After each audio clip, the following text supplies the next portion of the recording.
Look like I'm part of the game. All right, we are live.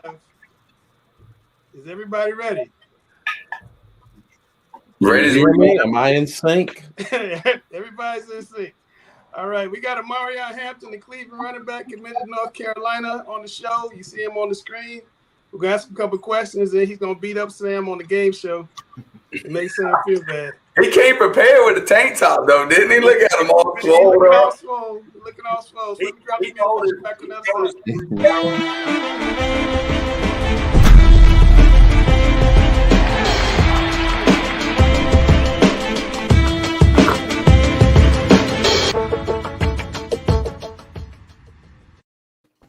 He told us pre-show that he did 177 push-ups in a row.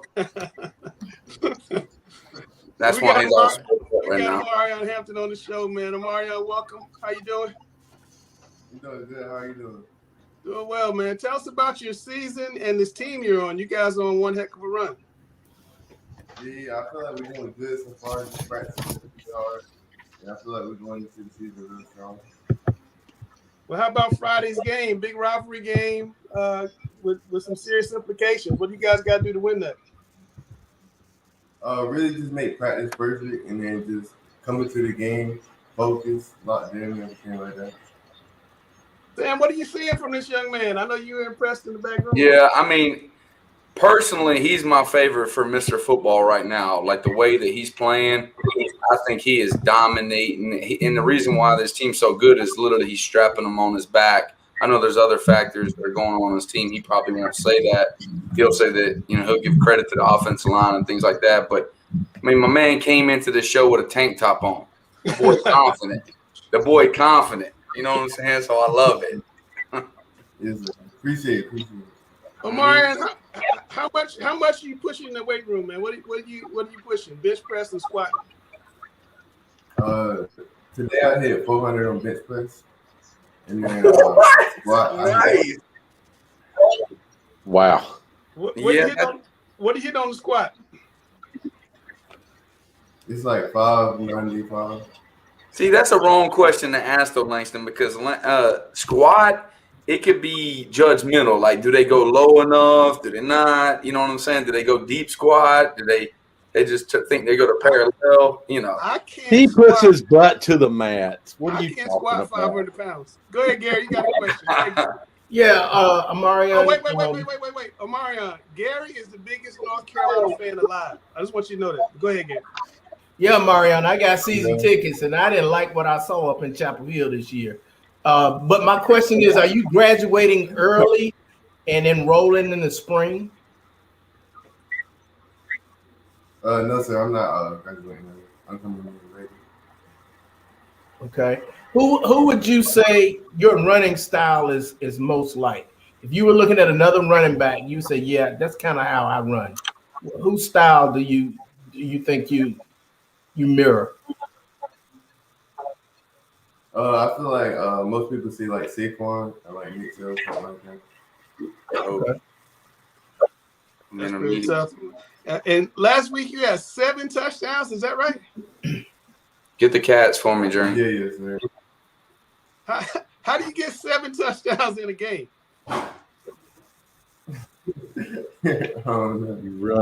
Run to the goal line, baby. Tell them every time. That is absolutely insane. That's my favorite number too, by the way. So I'll be hyped.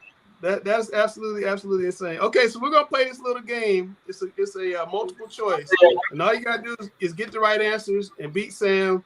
And he's on a little win streak. He's won the last couple of weeks. So 4 weeks. What? Last 4 weeks. You have not won the last 4 weeks. No, we won last week. I've tied one. You have not won the last 4 weeks. You have not. Ties are not wins. Yes, they are. When you have the belt, you got to beat the champ to get it. A tie's not a win. Dale, I don't want to hear it. I smoke you on the game show. We're going to play the team music and we're going to get it on. Brother, I'm not MJ, just Coach Griner, but I'm the GOAT of the game show.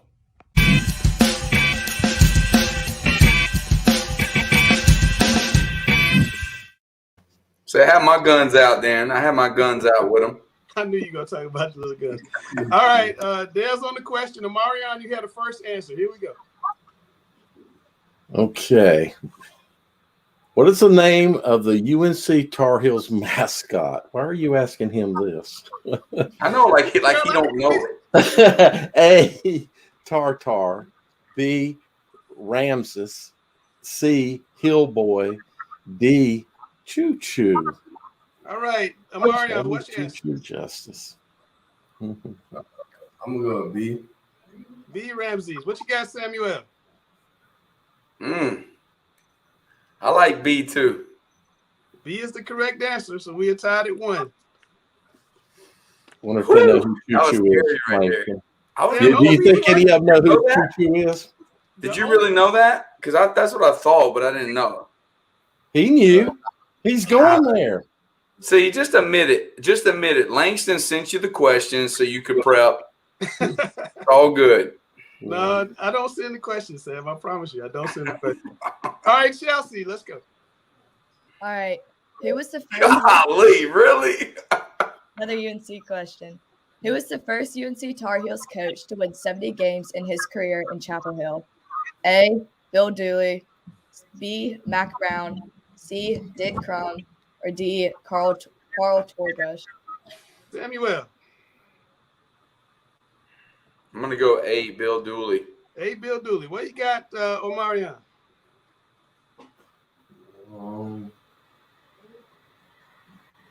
I'm gonna go. I think A too. A, Bill Dooley. That's the C, Dick Crum. Dick Crum was first to do it. Mack Brown and Carl Torbush both got the 69 in their first tours of duty. So we're still tied at 1. You getting nervous, Sam? Yeah, I'm a little nervous. I ain't going to lie. You might get a little more nervous with this next He question. might I know don't the see, full quarter I better mean, than you do. Y'all be giving me Tar Heel questions. You know, me and Dale NC State guys. So. Sam, I think he did the 4 corners on you there, though.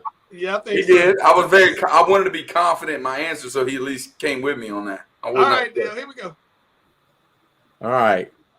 The nation's second leading rusher currently plays for an ACC school. Who is it? Sean Tucker at Syracuse. B, Manio Durant at Duke. C, Ty Chandler, UNC. D, Jashawn Corbin, Florida State. Marion, it's on you, sir.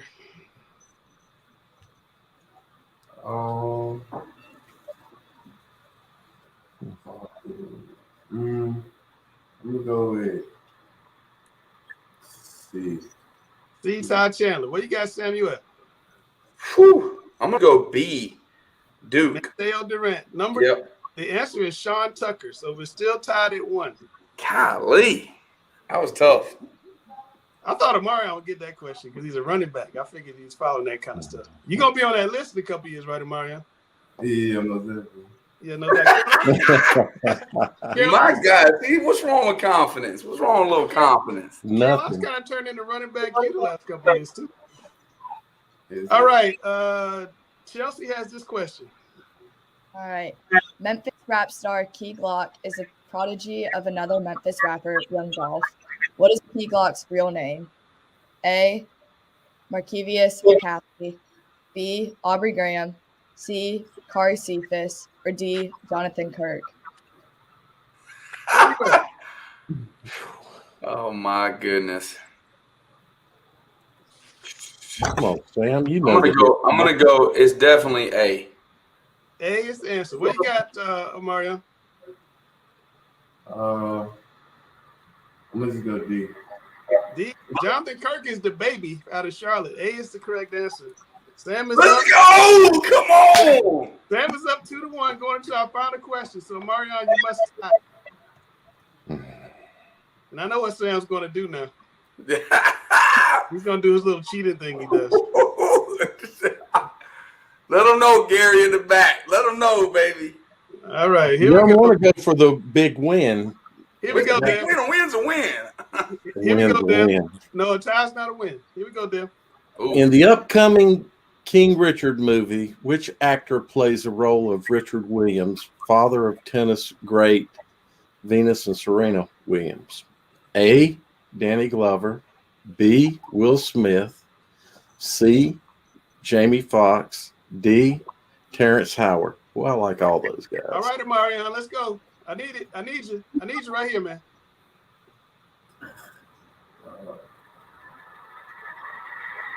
I'm gonna go C. C, Jamie Foxx. Samuel, what you got? Well, I'm going to win by 2 because the answer is B, Will Smith. The answer is B, Will Smith. And Sam, you did win. But Amaryan, it's all right. It's like this. It's over the top. If we arm wrestled, you know what would happen. To let you know. You lose. He let said you know what happened. We can put that on the show too if you want to. you would lose. Omarion, thanks for coming on, man. Later on in the year, we're going to have the finals for Mr. Football come on. If you make the final 3, I hope you'll come back with us when we name the winner. Is that cool? Appreciate it for having me. Is that a date? We'll get you a little bow tie to go with your tank top. Yeah, do we have a date for you to come back? Yes, sir. Yes, sir. Absolutely. All right, man. Well, look, good luck to you, all right? Thanks for coming on. All right, yes, sir. Appreciate it.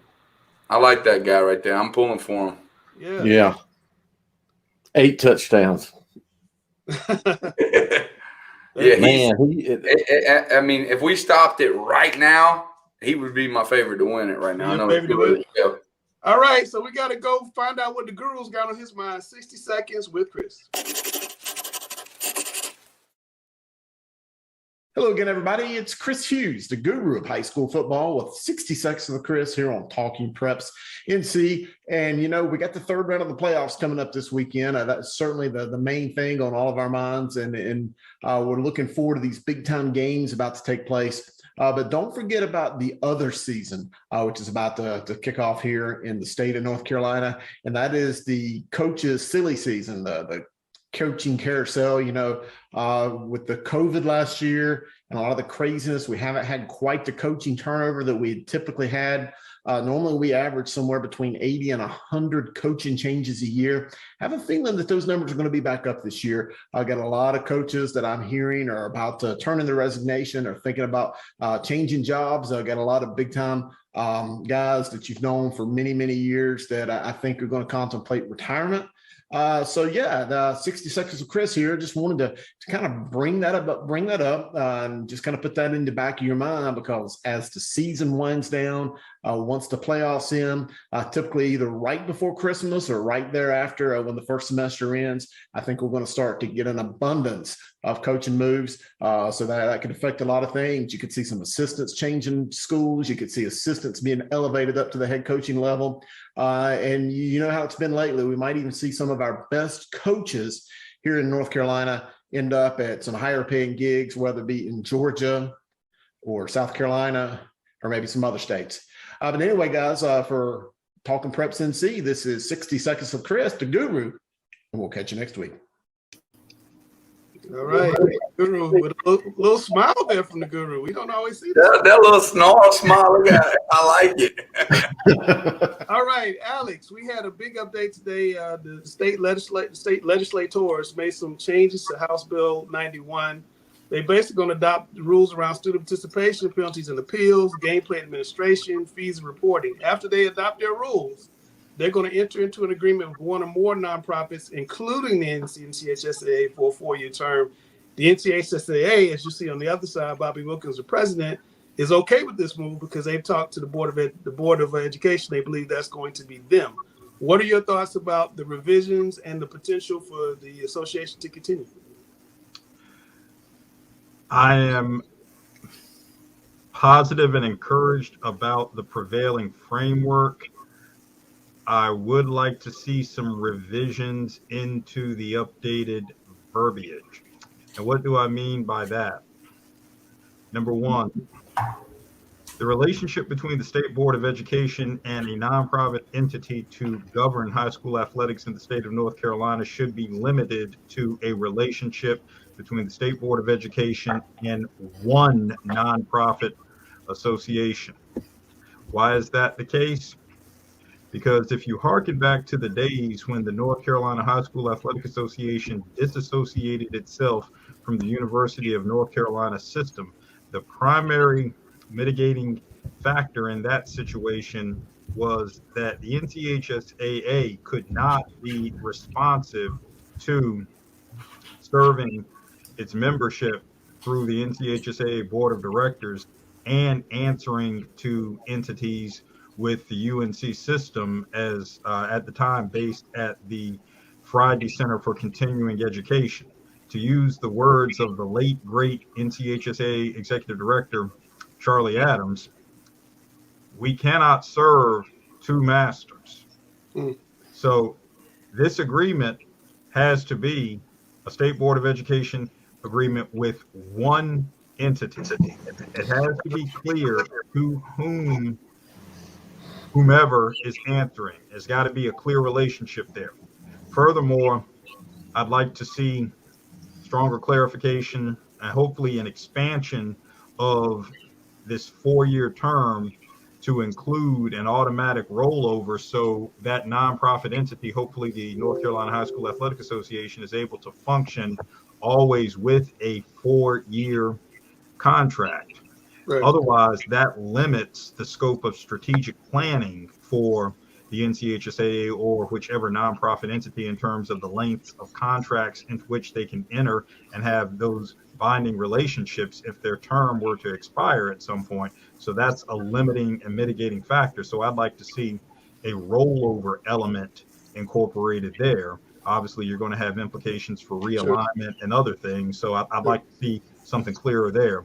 And then just the last details that it needs to be clear that so who is responsible. So like say, for instance, when you partner with that entity, the NCHSAA or whichever one nonprofit, that entity is the one who makes the hiring decisions in terms of who the CEO, in this case, the commissioner is of the NCHSAA, so as to ensure that this does not become a political appointment. You're partnering with the association or whichever nonprofit entity.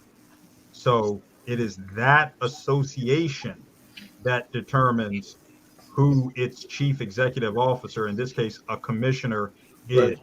So we'll see how all that plays out. Obviously, this will have some implications on the NCHSAA's articles of incorporation and bylaws and how those are tweaked and realized and implemented. Right. So I like the framework. I like the intent. I'd like to see a little more tweaking and refinement to the verbiage. Chris, any thoughts here real quick on the changes? I know you want to see more. Just transparency.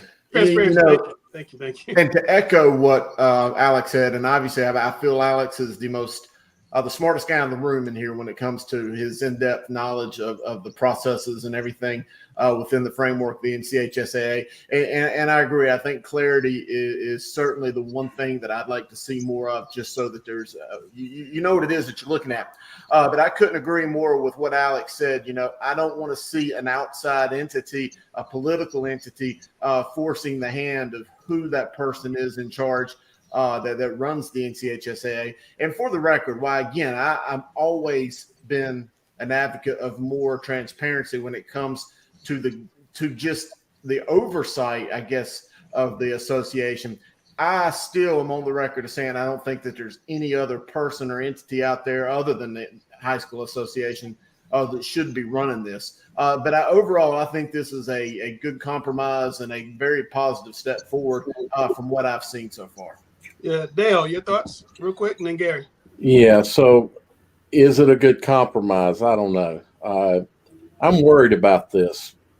I don't like the fact that it could change. One, the reason we're here is political, and I think we all know that. It's a political move, a lot of politics here. And how can there be another entity right now that could take over the NCHSAA and run it like, or take over those responsibilities and run it like they do? I'm worried. I have a lot of worry that this is going to become a political animal that will be controlled through politics, including the hiring of people and what they do.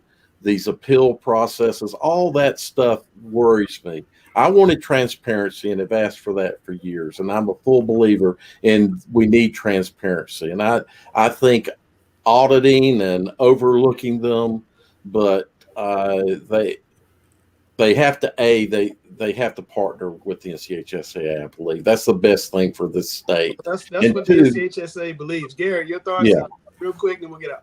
Yeah, this is the first I've seen of it, so I don't know the details, but it sounds like pork that was just included into the North Carolina budget, which Governor Cooper said he was going to sign today. We've been without a budget for so long, and usually when they're trying to rush a budget or some other major piece of legislation to get approved by a deadline, what happens is some politicians will slip other little segments in there, which we call pork, Yes. to favor their district.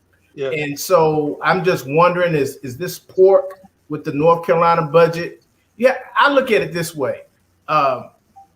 Whoever started all this, like Dale said, politically, they had nothing to lose and everything to gain. Yeah. And so the NCHSAA, they have to give up something, but what do they have to gain? You see, it's not a compromise. You got one side that's gaining and the other side that's losing. So that's not a compromise. Even if they come back in charge, they're going to have a set of rules they have to follow that are probably a lot different than what they're used to. Yeah, but like I said, I didn't read it, so I don't know the details. But we'll keep following it and see where it goes. But at least hopefully they'll have their jobs. I don't want to step on Chelsea's toes. It's Chelsea's world. It's your world, and I'm out.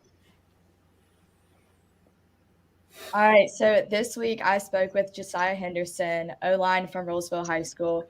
This week they play Millbrook, who's in their conference. It's a game I really look forward to, but he's also an ECU commit. And I just wanted to talk to him about, their road to the playoffs. And I know last year, making it all the way to the state championship against Chambers, kind of what that chip on their shoulders like, and, their goal is to make it back there. Awesome. Let's see it.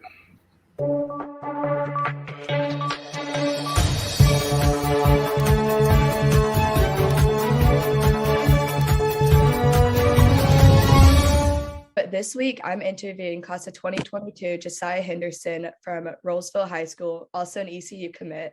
So, Josiah, I want to look back to kind of the first round of playoffs where you guys played Pinecrest and came out with a great win. Kind of compare that to also the first game of y'all's regular season, and how you guys came out with that win in the end of playoffs, and just discuss that game.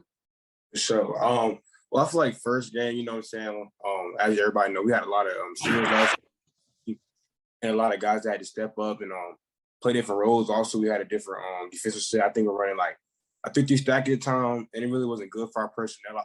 We felt like as a team, we didn't lose by much, but it was just a learning experience. We pretty much went undefeated last season, so just a wake-up call, to let us know we're beatable. But compared to now, like I said, the team is gelling great. You know what I'm saying? Things we should have been doing from the jump, we're finally doing. That's why we're putting up big numbers and playing great as a unit right now. Nice. And looking back to this past game against Newbern, you guys came out with another win to move on to round 3. Talk about that game and your performance a bit. I mean, honestly, I just want to give a huge shout out to the O-line, man. We blocked our tails off, and especially the defense. They did their thing, held them down. They gave us the stops we needed. And once we get rolling, we're a hard team to stop. I feel like we have one of the best offenses in the state. So if our defense can hold it down, we're going to put up big numbers every night. So just great shout out to the whole team as a whole. And I feel like it was a great team win.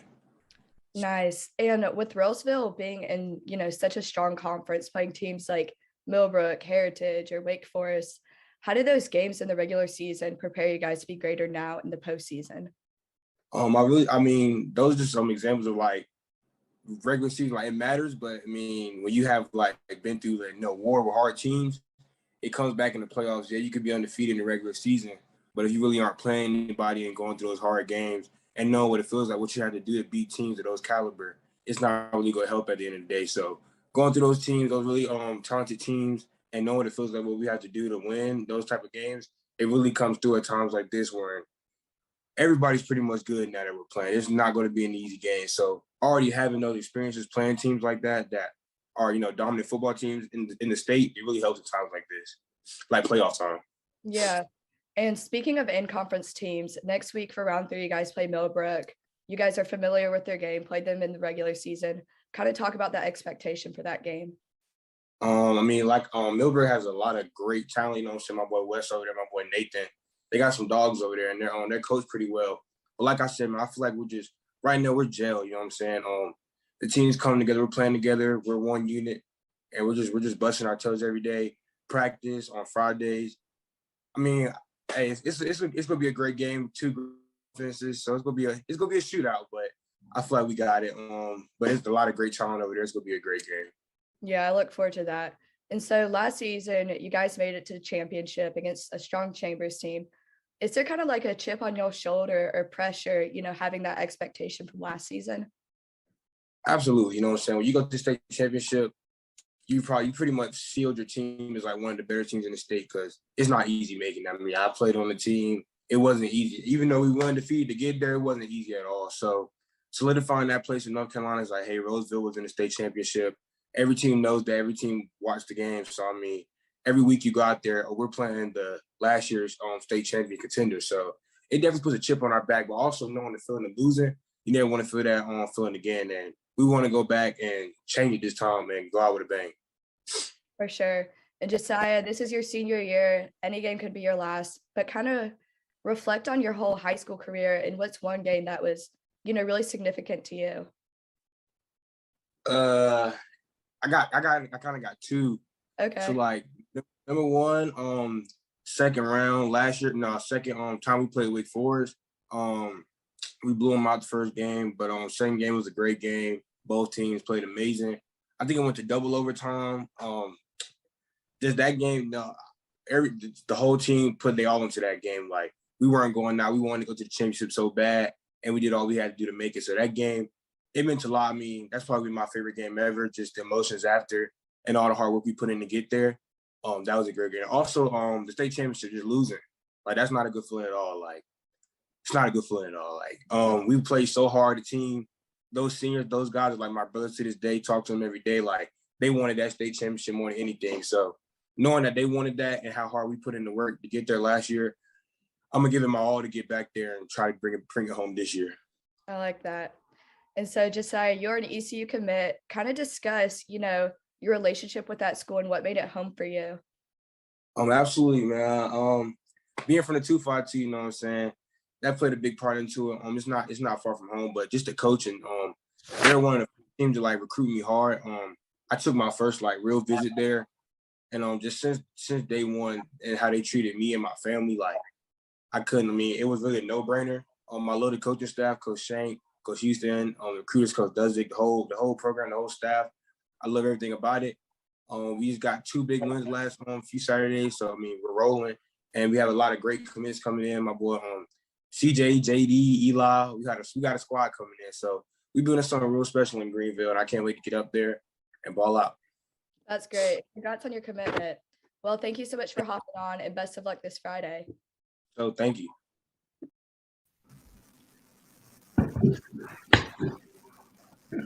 That was Josiah Henderson. He's one of my favorite athletes to kind of talk to. I think he's really well spoken. I got to talk to him last season with Chris, and I really look forward to this game against Millbrook Friday.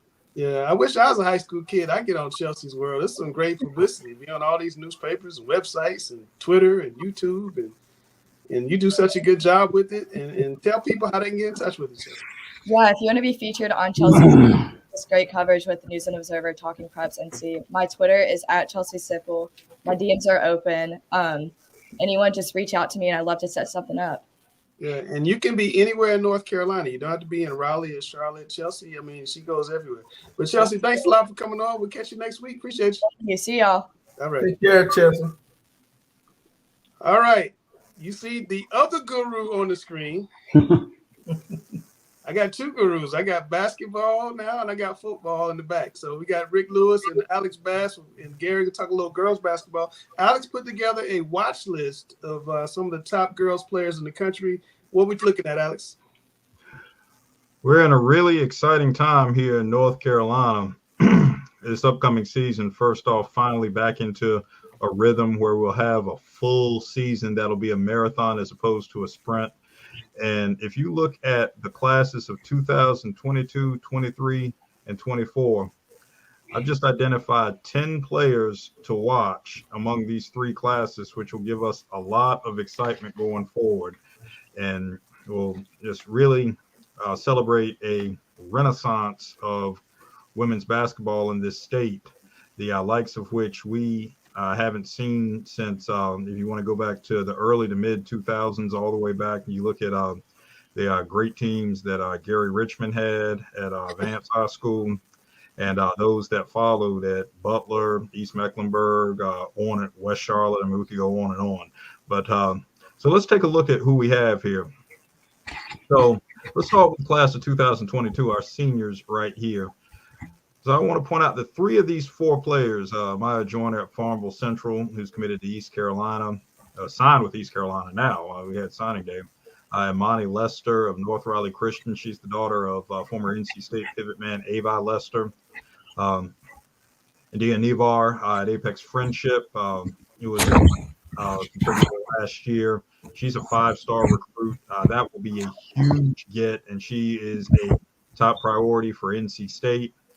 And Torrin Rogers of Murphy, who has signed with Richmond. So three of these four young ladies right here have competed in state finals. So they do to take their teams to higher levels. Joyner, a 6'2" forward at ECU, so obviously a big hometown deal there right in Pitt County. Lester, a 6'3" center. Nevar, a 5'9" wing. And Rogers, a 6'1" wing. You look at the variance there. That's exciting to watch all the way around. Move on to 2023. Rachel Douglas at Millbrook, just another 6-foot combo guard. Millbrook has had quite a run of players of that caliber and that skill set.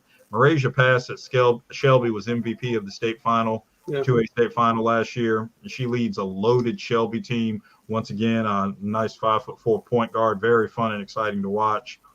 And then lastly, this class of 2024. Oh my goodness. Ridiculous. It's ridiculous. On the national level.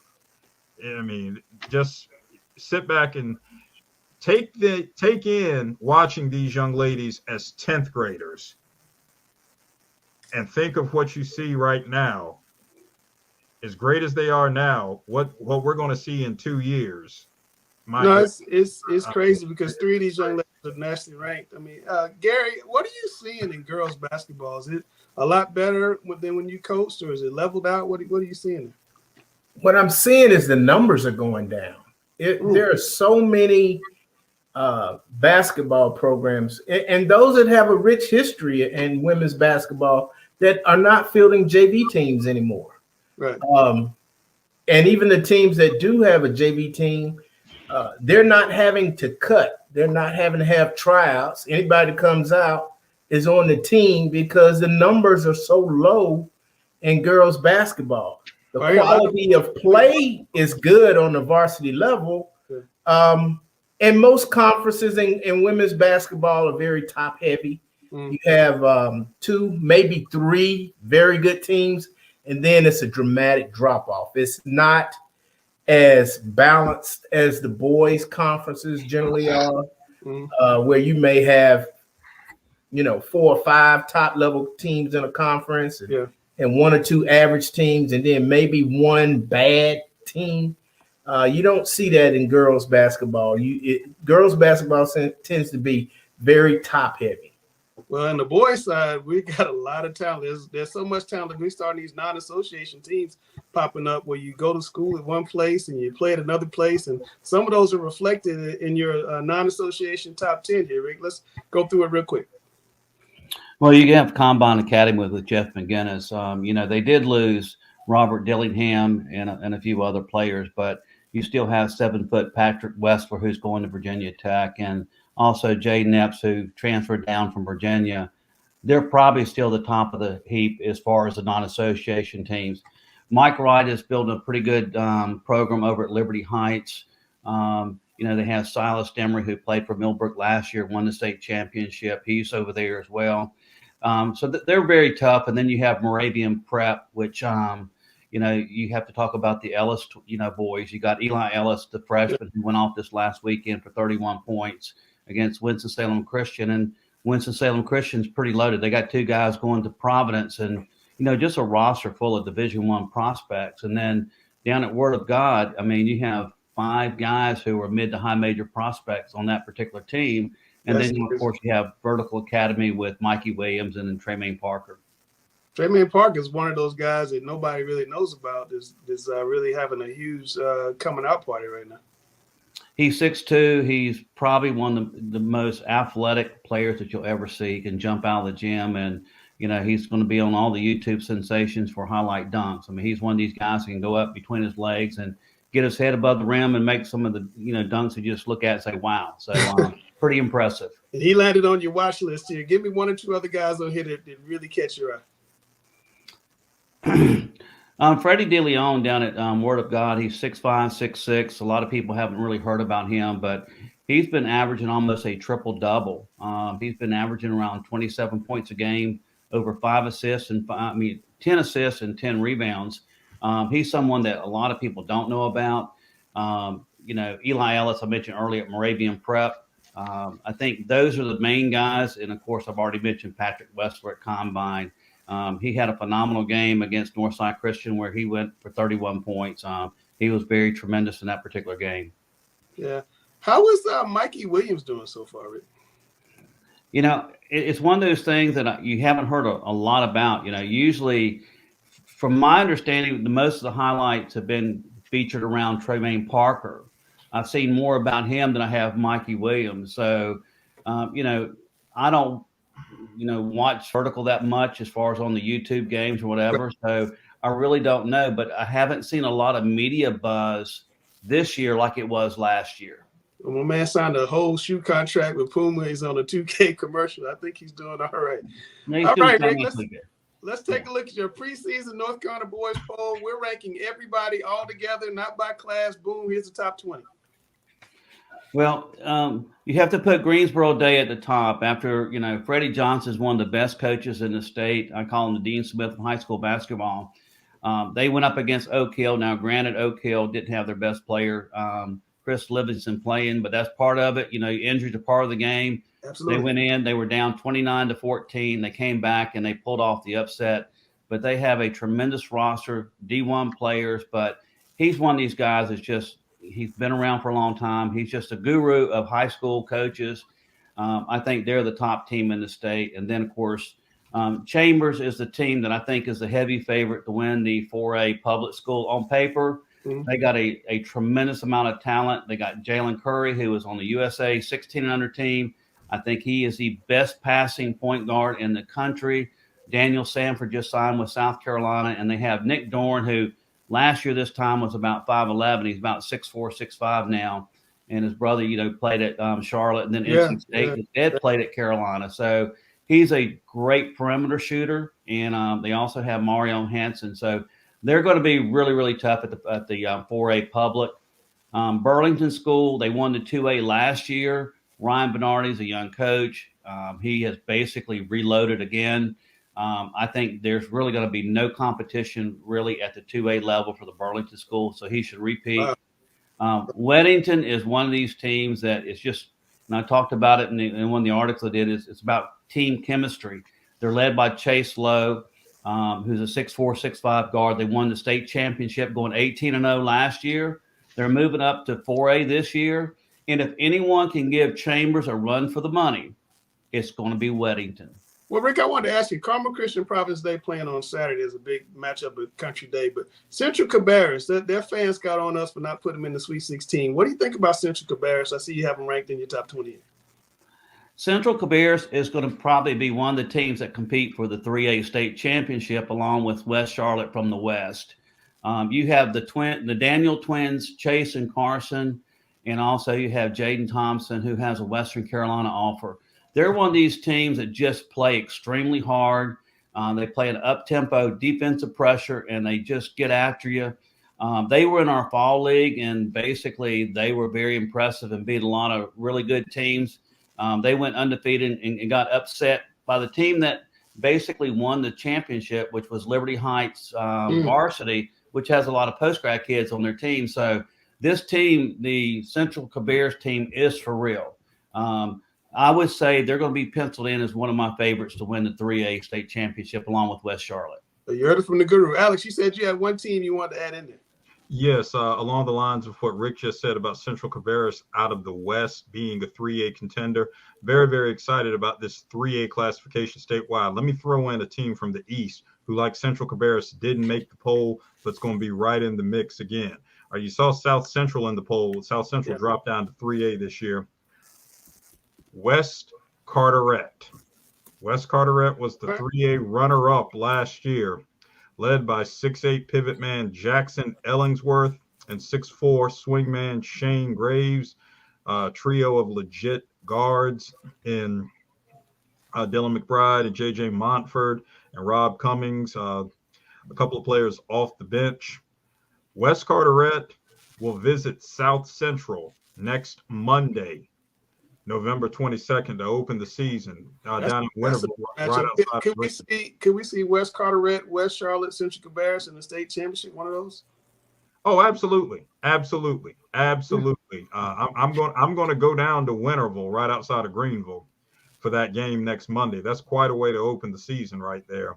Yes, it is. So West Carteret in the East, Central Cabarrus, as Rick said, in the West, in terms of that just super competitive 3A league. I mean, you're seeing teams who couldn't even make the poll, who could lift a trophy at the end of the season. All right. Well, Rick, let's take a look at your preseason boys super team. Well, I mentioned Jalen Curry earlier. I think he's the best passing point guard in the country. He reminds me of Kendall Marshall with the pitch ahead pass, but he's very underrated as a defender. And the area that he's improved the most is his perimeter shooting. I think he's going to be really key for Chambers this year. I think he'll lead them to the state championship. ML Collins last year this time probably didn't even have a Division I offer. Is going to VTech. He's 6'4", 6'5". He's strong. He's explosive. One of these guys that can really create a shot off the dribble. Might be a better college player than he is high school player, but he's going to help Westminster, compete for a state 2A championship. Now, the next two guys are guys a lot of people across the state may not have heard about, but you're talking about Paul Mcneill, plays for Gardner Road, and he's also out of Rockingham, North Carolina, for Richmond Senior. I've heard of Paul Mcneill. I've never heard of Jaren Stevenson. Gary, you're going to like what he's about to say about Jaren Stevenson. Go ahead, Rick. Well, Paul Mcneill, talking to Dwayne West at Gardner Road, told me, he said, Rick, this might be one of the best players to ever play for Gardner Road. And I said, you got to be kidding me, because you have T.J. Warren and Devontae Graham, who's both in the NBA. He said, Rick, watch out for this kid. The young man is 6'6", 6'7", long, athletic, a small, slender waistline. He just has all the pedigree, the physical attributes, but the guy can shoot the cover off the ball. He has three-point range. I mean, he's standing 5 feet behind the three-point line, down 5, 6, 7 threes a game. Now, the next guy, Jaren Stevenson, he played last year for Northwood, and they were runner-up to Weddington. He's 6'9", 6'10". His mother played at UNC. His dad played at Richmond, and his dad is now the coach at Seaford High School, which is a new high school down near Chapel Hill. He's young for his grade, and the young man has a size 19 shoe. He already you're skipping the headline for Gary. Who's offered him? He already has an offer from UNC and Wake Forest. I would think so if his mom played there. I think Paul Mcneill and Jaren Stevenson, when it's all said and done, when they're seniors, they could be top 10 kids nationally. Some publications already have both of those young men in top 25 nationally. I hope they stay in North Carolina. Rick, on the other side, there's one guy that really catches my eye, Xavier Mckelvey. A lot of people don't talk about him, but he is an absolute scoring machine, right? I call him my little Superman because he's 6'2" and he plays above the rim. Although he's explosive and athletic, and he does play above the rim quite a bit, he does have the ability to hit the three-pointer, the mid-range. He's a three-level scorer, and he's also a really, really good defender. He's the complete package. He's going to Winthrop, and in my opinion, Winthrop got a tremendous steal in Xavier Mckelvey. I think a lot of people looked at him, and they looked at his size, but the thing about Mckelvey, a lot of these guys, he has really long arms. He has like a 6'5" wingspan. He plays much bigger than his listed height, and he's going to help, in my opinion, lead United Faith to the state championship in the NCISAA 1A division. Wow. All right. Well, you heard it from the guru. Rick, thanks for coming on with us. Thank you for having me. We'll look forward to having you every week to spread the wisdom like Chris Hughes does. I got a guru in football. I got a guru in basketball. I'm just lucky. He's better. I was going to say the same thing. He's better. That would have been so great if he'd be like, yeah, I am better. Good, he is. I would have been like, yes, that is crazy. No, we're extremely lucky on this show to have the two, in my opinion, preeminent voices of high school football and basketball. All right, it's time. People are texting me. What's going on with Mr. Football? We're about to.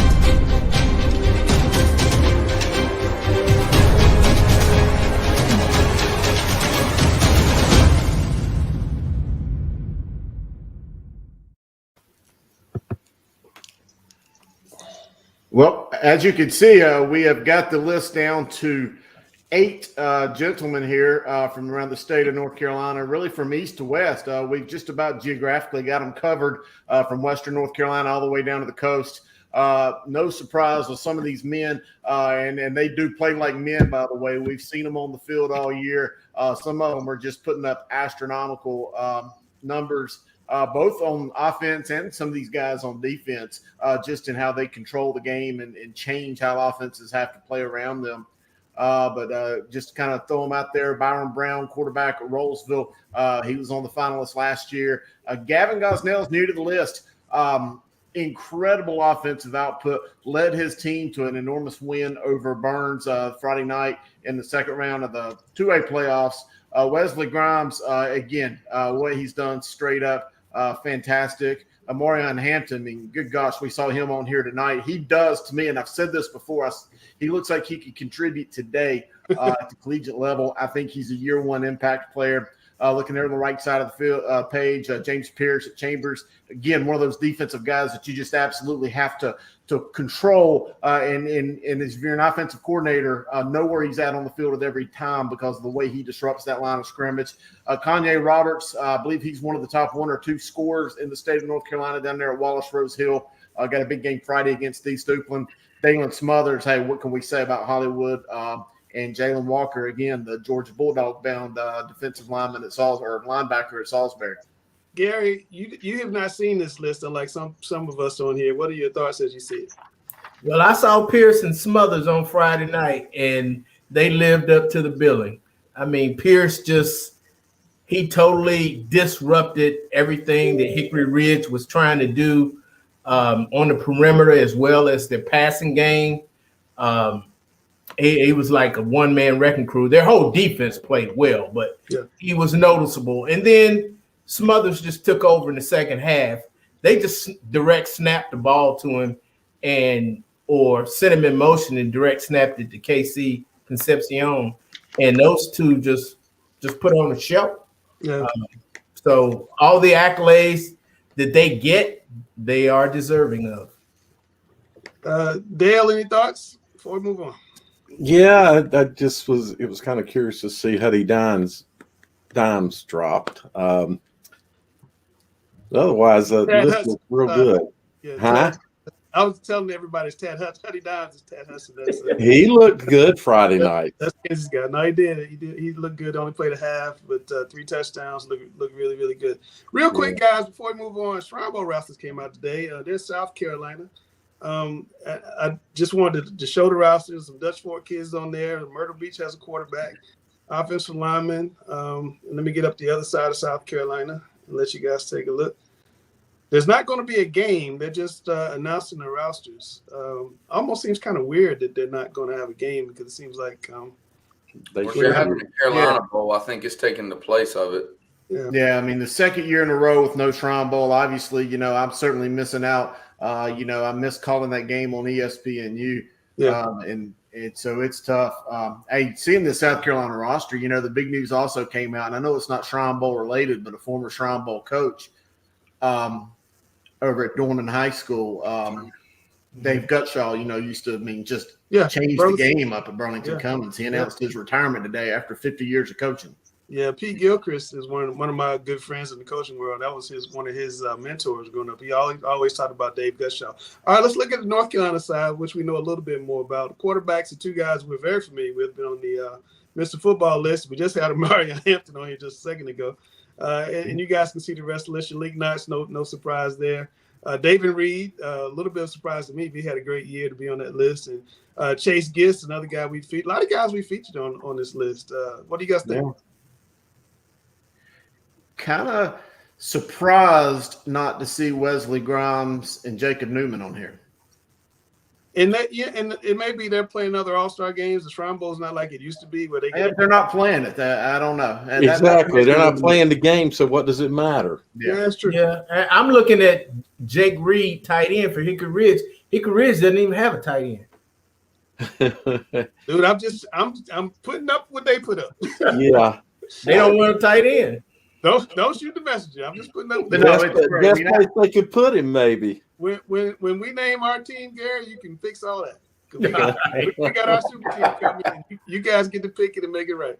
All right, those are basically all state teams, so I don't know what playing in a all-star game would have to do with it. But here's the defensive side of the ball. My man Jason Chambers on there. Keyshawn Monk, we talked about a lot on Grace's gyms, and Santana Hopper's been a Grace's gym. Eli Hall's been a Grace's gym. You guys pick well, bro. No, I mean, and that's the thing I see here. I mean, we've had Mac David was on our early watch list. Carter Wyatt, same way. I mean, of course, we all know about Jalen Walker there. I mean, you got a lot of guys that we've noticed and that have had some big games this year. So, I definitely like the list and think it's appropriate based on that. I mean, you look at Hopper, Eli Hall. I mean, I think the areas are appropriately represented for sure. I mean, it's obviously tough to choose a roster like this across the state, but I think they've got a lot of key names on there. I almost like to see the Shrine Bowl come back to Charlotte. It just seems like it gets lost. It would do better, I think. It would do way better. It would blow up. It would be enormous again.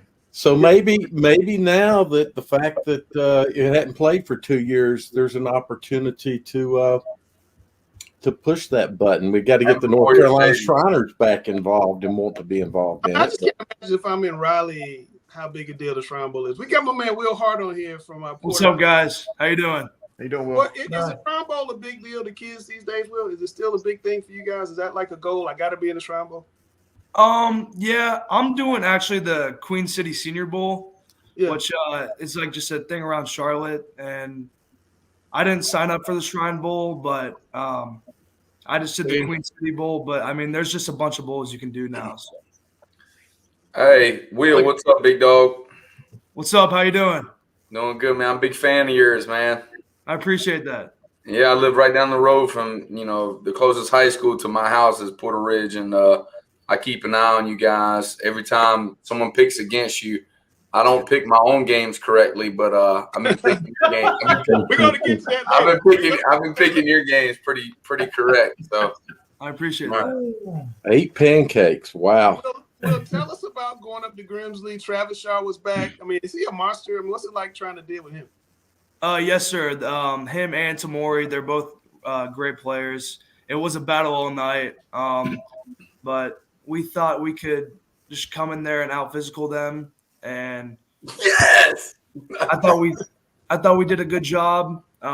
We rushed for 300 yards, and it was a really just great team win all around. Yeah, how difficult do you think it is for teams to prepare for you guys, with that kind of option style wing tee kind of, I don't know what you guys call it, but, they kind of phone booth football is what Grace calls it. But how difficult is that for other teams, you think? I think it's difficult just because we run it's just triple pretty much, but we do some other things in pro where we can pass the ball. We have a great quarterback in Miles, and we can just do a lot of different things, and it's a lot to prepare for in a week. How about the back-to-back good quarterbacks? One of them best in the NCAA. And then you got the guy you got now. Mm-hmm. I'll tell everybody, back in 2017, I know it was like ages ago when we played against you guys in the second round, I believe it was. I thought your coaching staff did such a phenomenal job. It was the hardest game we had the entire state playoffs. They were really good. Yeah, Coach Hertz and Coach Schmidt and all the guys do a great job every week. No doubt. Yeah. Will, so you playing Chambers this weekend. They really seem to kind of find their swagger the last couple of weeks. What do you guys have to do to go be 2-time champs? Watch it now. They'll make a video about you. Yeah, I do think they're a really great team. They have a lot of great athletes, and I just think we have to do what we do best and stick to the game plan and just execute. And then it's going to be a good game, and wherever momentum goes to, just execute, and it's going to be a good game. To me, it's kind of like two teams that kind of like to play the same type of style. Chambers wants to kind of pound you in the middle. You guys want to pound you in the middle. So it's kind of going to be a, who can pound who the worst, or pound first in this game. But how cool is it to be playing this time of year? There's so few teams playing now. Everybody's watching you. I'm sure mom and dad are watching. Grandma's probably tuning in. I'm cool to be playing right now. Well, actually, this is my first playoff run ever, so it's like really awesome for me. Yeah. It's just, it feels different. Practices are different. It's just more tense, more upbeat, and everybody's good. So you got to bring it every week and try to go 1-0 every week. So, well, I've been telling the guys about my guy Danny Kennedy out there, and I think that his coming out party in a little bit of ways was that Grimsey game. He's been doing it all year, but can you talk about him and the impact you think he may have in this big time game? Because I think he's the X factor. Yeah, Danny's great. He's a sophomore, which is crazy. He's just wicked fast. He can turn a 5-yard play into a touchdown, and hopefully he will have some of those this Friday. That'll help us out a little bit.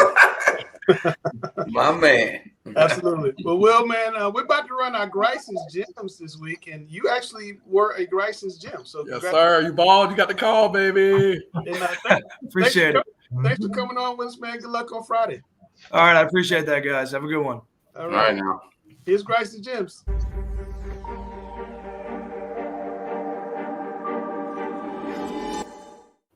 All right, Coach Grice. So my phone's been ringing a lot. I know my Twitter dings have been going off. I know yours probably as well. We got a lot of guys shooting us messages because, hey, it's the second round this past week, moving into the third round of the playoffs, and we've had a lot of guys putting up those can't-miss performances because, hey, let's just face it, the seasons are on the line, and you either ball out or you go home and play basketball. So, I'm getting things at 1 a.m., Guru. 1 a.m. guys are hitting me up saying, I balled. Can I get the call? Guys are just, reaching out. I mean, it's great, but I'm trying to go to sleep. But that lets you know the urgency in these performances and guys wanting you to know, hey, my team is still playing. We're trying to go out here and make major things happen. Glad to get these guys on here, and these were some amazing performances. And we've got guys all over. Got a guy playing 8-man football, got an offensive lineman, got some guys from some prominent high schools. I mean, we covered it all, I think.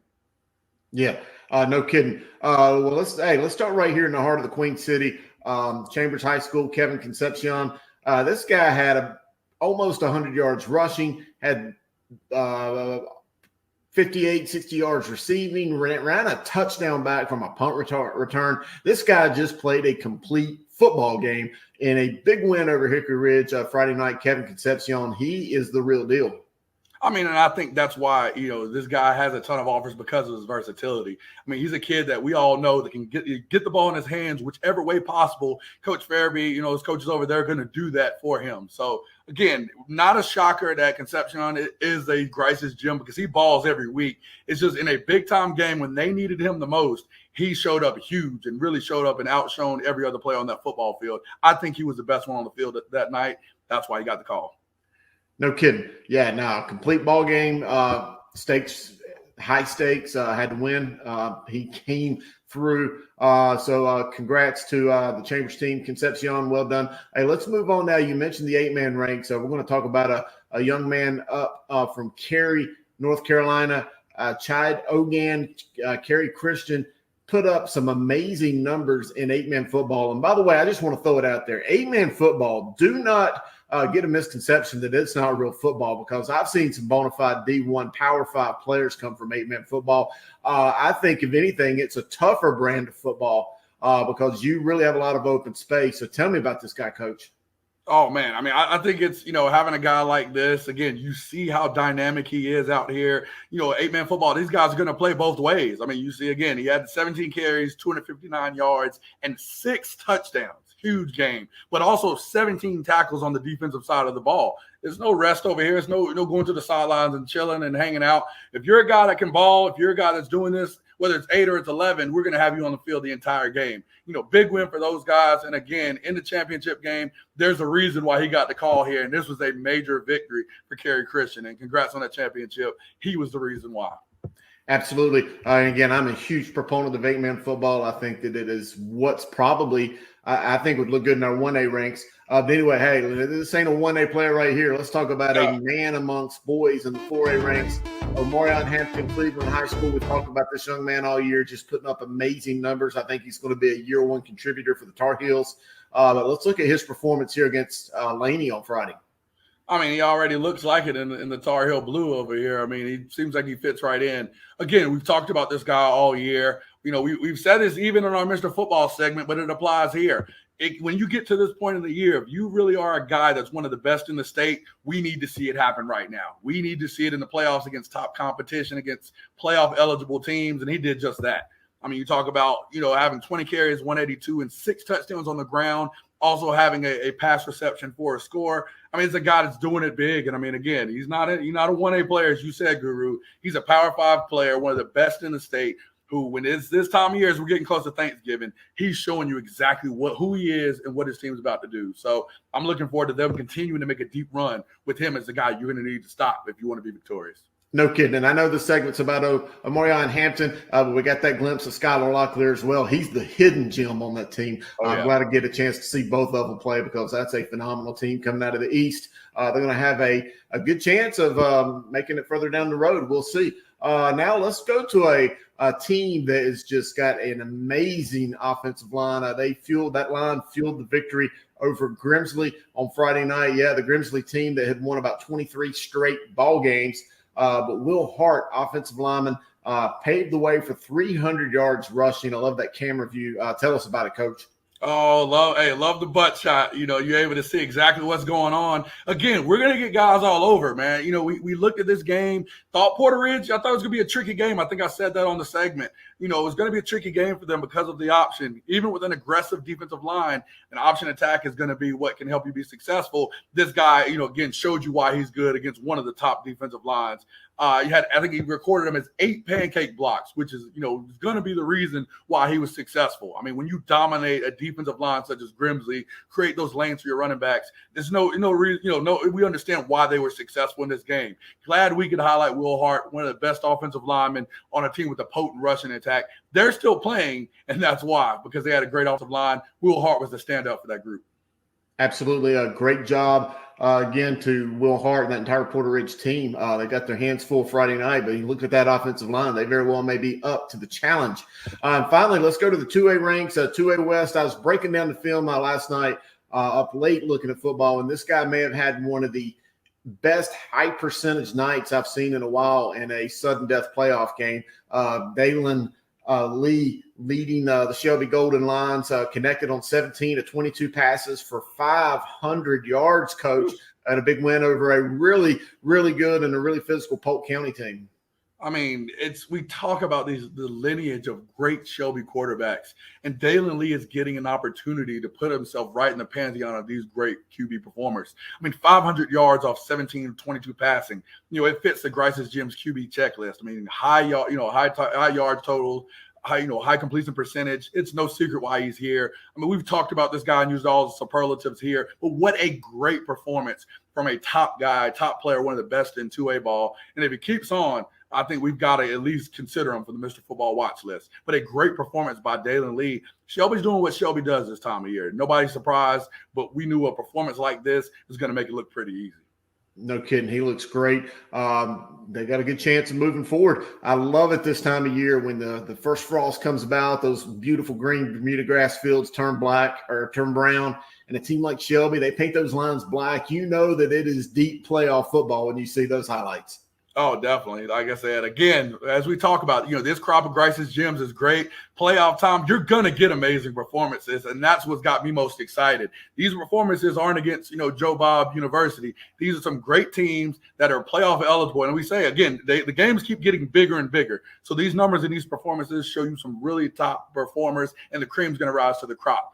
again, hey, this week, whether I win or I lose, my phone's still on. I'm checking you guys. Let me know if you're Grice's gym, if you balled or your team went, your team did well. Heck, even in a losing effort, if you were really carrying your team and almost had an upset, at Coach Jay Grice, at Guru Chris Hughes, at Langston Wirtz Jr., at Observer Preps. Let us know. Give us your yards. Give us your film, whatever we need. Hey, it's getting close to Thanksgiving.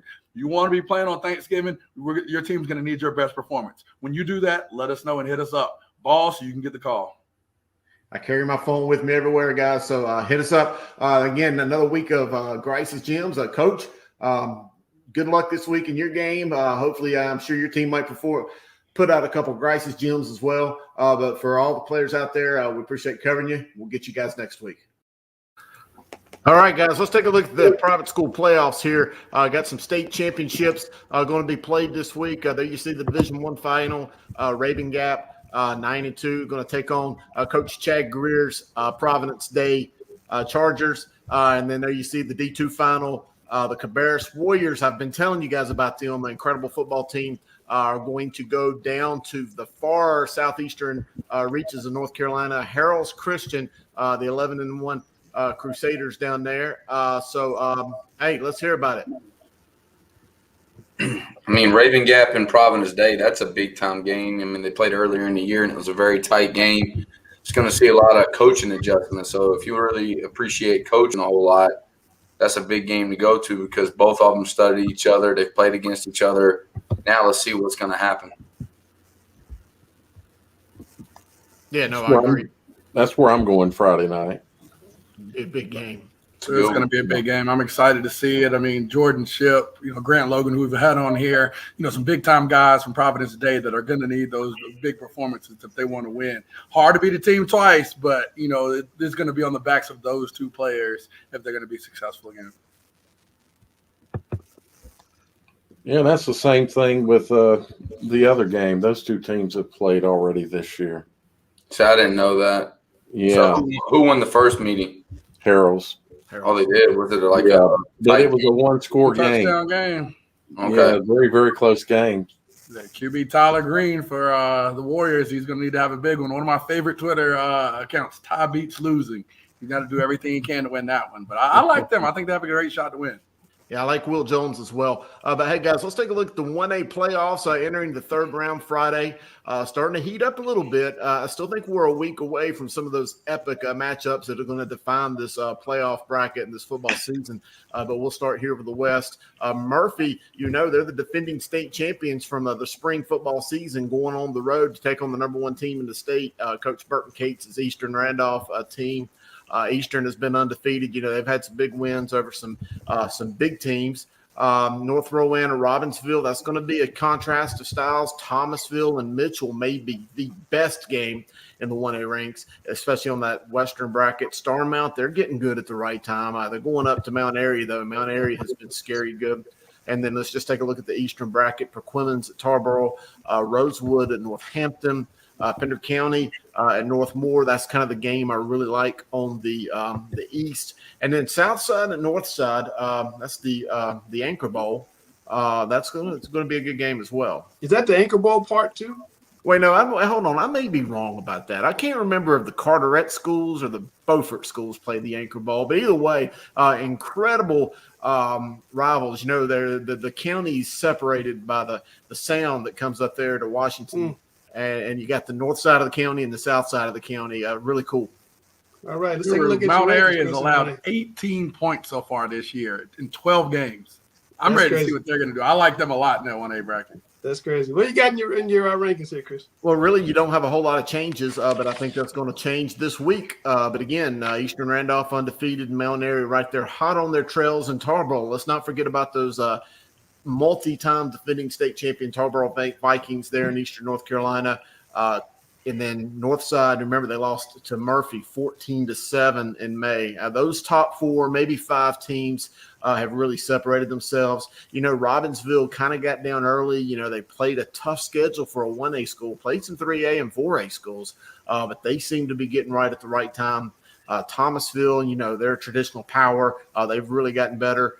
with Coach Gillespie. Northmore's a team all year. I hadn't really seen them face some strong competition, but they're really solid. And then against Southside, they play Northside Friday.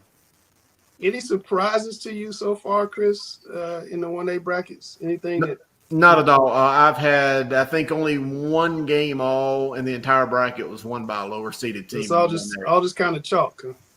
Yes, sir. All right, let's look at the Baby Fight Club, Grace. That's correct. It is. I mean, it really is that Baby Fight Club. And look at these two teams, East Gaston. I mean, look at the year that Coach Postel has done over there. Great year. They've got to go on the road, though, and take on those Golden Lions. We know that's going to be a tough game. Hendersonville at Reedsville, that may be, I don't know. You got Salisbury and Maiden. Between those two teams, just some incredible football being played this week in the 2A. Of course, let's not forget about Coach Johnny Sal's Monroe Redhawks going up to East Surrey. And then looking at the east side, not necessarily as top-heavy this week, but Nash Central, they are going to go take on Princeton. Princeton had that big win against Kinston Friday night. That was big for them. St. Paul's and Whiteville, somebody's going to have to lose finally out of that two team. Then also Washington. By the way, Washington's not undefeated, but they're still pretty good going up to Northeastern, who is just really scary good. And then Wallace Rosehill at East Duplin. Again, two teams that are just phenomenal at what they do. They both kind of run that phone booth wing tee football. It's hard to know who's got the football sometimes, but they're really good and athletic. I know we picked a different game for our game of the week, but you talked about Salisbury and Maiden. Is it going to be that Maiden passing offense against the Salisbury defense? Is that what that's coming down to, Chris? I think so. And Maiden's offense is really clicking. Remember, Salisbury had their way with them last year. But Maiden, I feel like the offense is a whole lot better. That's a more seasoned team. I just really like this Maiden team a lot. Salisbury's offensive line also is just not quite as strong as it had been in the past 2 years with them going to the state championship. But when you got Jalen Walker in that defense, the way they've been playing, that certainly makes up for any deficiencies. Yeah, that's a top 5 matchup there in your rankings here. Yeah, no kidding. And there you see it, Reedsville again, winners of, I think, 31 straight, 32 straight, Northeastern, Salisbury, Shelby. Again, all blue bloods here in 2A football. Maiden, biggest little football town in America. Hendersonville, after that huge win over Burns, Whiteville, Monroe, St. Paul's, and Princeton rounding out the top 10. I mean, Grice is right. I mean, this is the mini fight club. I mean, every single one of these teams that's ranked could potentially come away with this state championship. That's pretty impressive. All right, before we get into our 3A and 4A, let's see who the fresh faces are. There's one guy on here they gave me a hard time about. They said it wasn't a fresh face. But since we hadn't told you guys about Noah Rogers, he's a fresh face. Here we go.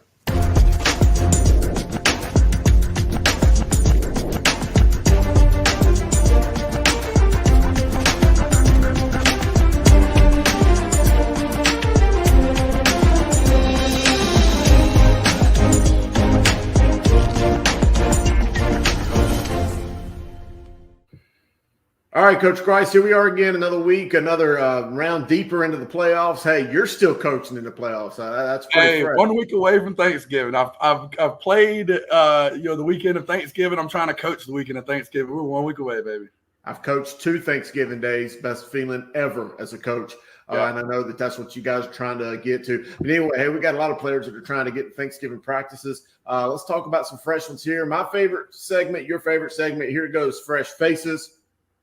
And the first guy we're going to talk about here today, we're going to go up to Colonelsville Glen, talk about that crazy game between Myers Park, that 54-53 victory that the Glen Bobcats had over Myers Park. And he threw, if I'm not mistaken, this young man threw 3 interceptions early in the game, got down 35-14 before just having the most amazing rally, throwing, I think, 4 touchdowns, probably about 1,000 yards in that game to get the Bobcats back in and ultimately win. And talk about this guy, Coach. Oh, my goodness. I was coming down the mountain and saw this score and then read the article later. I mean, what an amazing job and what great resilience. 3 interceptions in the game, but leading your team back and having a never say die attitude as a senior. I always talk about this time of year where seniors just having that attitude of, I don't want this to be my final game. as a quarterback getting the ball in your hands every play, he had that ability to impact the game and bring his team back from such a big deficit. Throwing for over 300 yards in this game is no secret as to why they won this football game, and it was on the back of Camden Coleman. So glad we could highlight him here on this segment. But, I mean, what a great performance and a huge win for Glenn. Yeah, Camden Coleman, I just looking at the highlights, he's a guy that I would want leading my team. I mean, just tremendous grit and just moxie by him in the face of elimination. He had that black trash bag about to pack up his stuff. He kept going. Big time for him. Let's move on down now to Porter Ridge. Now, you talk about a fresh face. This is a fresh face, a sophomore that don't play like a sophomore anymore. Danny Kennedy. Man, he was a do-everything player, rushing yards, receiving yards, and by the way, he helped fuel a big-time upset over Grimsley. Tell us about that guy, Coach. Hey, big time. He's fresh to you. He's old to me. He plays on our 7-on-7 team. This kid has been a bubbling secret, that's now kind of come on the stage in a big way. We talked about Porter Ridge. Everyone talks about their option attack. This is a guy that can go vertical and make a big play in a game here. I mean, one of the fastest players on their team. Even though he's a young guy, he's been one that you got to watch out for. With that great speed, he can turn a simple play, as we see here. Ball was on the ground. He was able to make it into a big return against a big-time team. So I'm ready to see him on the big stage against Chambers this week. But, you already know that if they're going to have a big play, it's going to be because of Danny Kennedy. Sophomore, playing like it's his senior year, and he didn't want to leave either, Guru. All right, let's move now to the private school ranks. Team that I talked about last week during our program, saying do not sleep on these guys, and that is Xander Lamb, the Cabarrus Warrior team.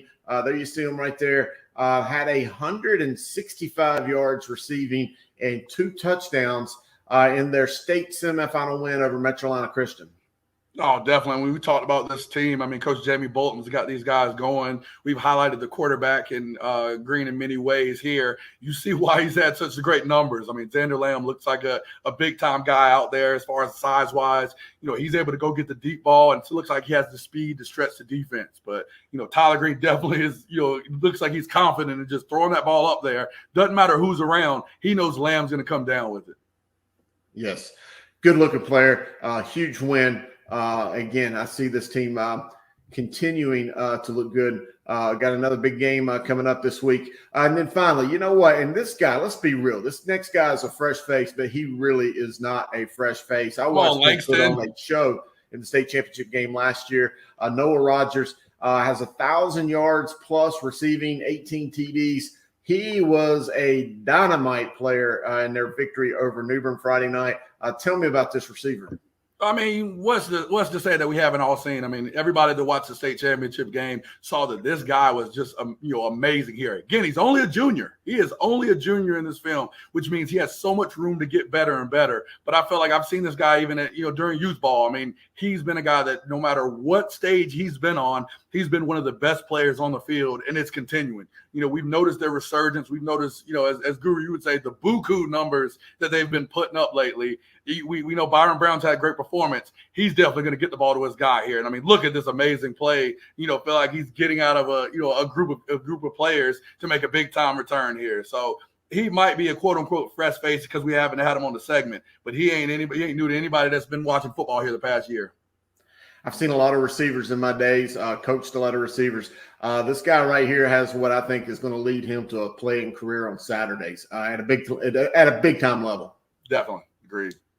All right, man. Well, there we go. That's another week of fresh faces here as we move into the third round, make that the third round of the high school football playoffs. For Coach Grice, I'm the Guru. We'll catch them next week. All right, maybe have like Dale and some others next week. Langston as a fresh face. Like maybe some guys. He's been on the show before. Chris, real quick, 3A playoffs. Hey, real quickly, Forest View, it's a team that I predicted. I'm not trying to give South Point any bulletin board material, but Forest View in my initial bracket was a team I had going to the fourth round of the playoffs. That was an overtime game against South Point a few weeks ago. That is going to be an epic ball game played over there in Gaston County. Again, I can't sing the praises enough of Gaston football this year. North Davidson at Crest, big game Kings Mountain at Dudley. Sam can tell you about that Kings Mountain team. They're very good. They're going to have their hands full with the Dudley Panthers, who may be the best team in the 3A ranks. High Brighton at Statesville. Statesville's undefeated, a team that I've seen get better week to week to week. Looking over there to East, Westover, going on to Eastern Alamance, Jacksonville at Lee County, Greenville Rose and 71st. That's going to be a big game to watch. I could see an upset in that one maybe. And then Scotland County going on to Northern Nash. Again, I think Scotland may be the team to get out of this bracket, but you never know. Scotland, wow, that would be pretty huge. Sam, we're going to pause right here. A lot Give of him one shot. Giving you a hard time. Don't one-shot me. Don't one-shot me. Give him the one. I mean, we don't have to play. A lot of people giving you a hard time on social media this week because of your comments last week. What do you have to say to the Kings Mountain faithful? Well, I mean, I tell you what, if you don't know who I am by now, then if you watch the show, I'm gonna be direct. I'm gonna hype up my team. I believe in West Charlotte Lions. I feel like if we played again, we'd win. Just the way I communicate things. Now, I got the most respect for the Kings Mountain players and staff. They are top notch, and they deserve to win. We did not play well. I know I made the comment about, we just got to play good and we'll win. We don't have to play great. We didn't play well. And then as soon as I did the show, the next day I lost 3 defensive starters, and it hurt. It's really bad stopping the run. And they beat us the worst way to lose. Running the ball just strictly down our throat, like we couldn't do nothing. It was devastating. Couldn't stop them at all. And it was kudos to them because they played smash mouth football. They're a traditional program, and we weren't ready to take them down yet. But I look forward to, the next few years getting to compete against them. All right. Well, there's the mea culpa from my man Sam. Let's see your rankings, Chris. And I'm just going to say this. I was at that game. I watched both teams. I love what I see at that West Side program. West Charlotte's going to be really good here in the coming years, so do not worry about what Coach Griner's got going on. But anyway, there you see them. Greensboro, Dudley, number 1, Fayetteville, 71st, number 2, Statesville, Northern Nash, Eastern Alamance, Crest, Kings Mountain, Lee County, Scotland, and Jacksonville. As you see, several of these teams play one another this Friday night, so those rankings could jumble up moving into next week. Well, we're getting close to the end, so people gonna get shuffled around. I'll tell you what, our bracket where it matched up is a very difficult bracket for Kings Mountain, for Dudley. I mean, it was dead man's curve right there. I felt like we had our own little mini fight club. Don't use that word. No, before you were like, we don't have to play a great game. Don't call it Fight Club. I mean, out of the 3A teams, it's your own we had to beat Stuart Kramer, who was, an underrated team. They're very physical. You'd have to beat Kings Mountain. Then you'd have to be at Dudley. Then you probably anticipate you'd have to play at Statesville. Then probably you'd anticipate playing Crest. That is a hard road. That's a tough road, man. Guru, drop those 4A, please. No, you know what? I've been waiting. Bryce. To say to the Chambers people, he been talking about it. So Gary, before Chris gets into it, what do you got to say to Chambers folks? What am I to say to Chambers? Did I not say last week they were going to win the game? I said it won't be close for a while. It wouldn't go down to the last possession. It would be a good game, but Chambers would win. That's exactly what I said. He did say that. That's not the issue. Yeah. Oh, I know it's not the issue. I said that's the point. That's where your company needs to come from, man. Those guys are coaching too, man. Say what now? I said that's where the mea culpa needs to come from, man. That's the part where it was a little borderline, man. You gotta look at it, Gary. Guys out here coaching on both sides. Hey, I'm not changing my mind about who has a better staff, but it doesn't matter who has a better staff. It's who got the better players. The coaches don't play.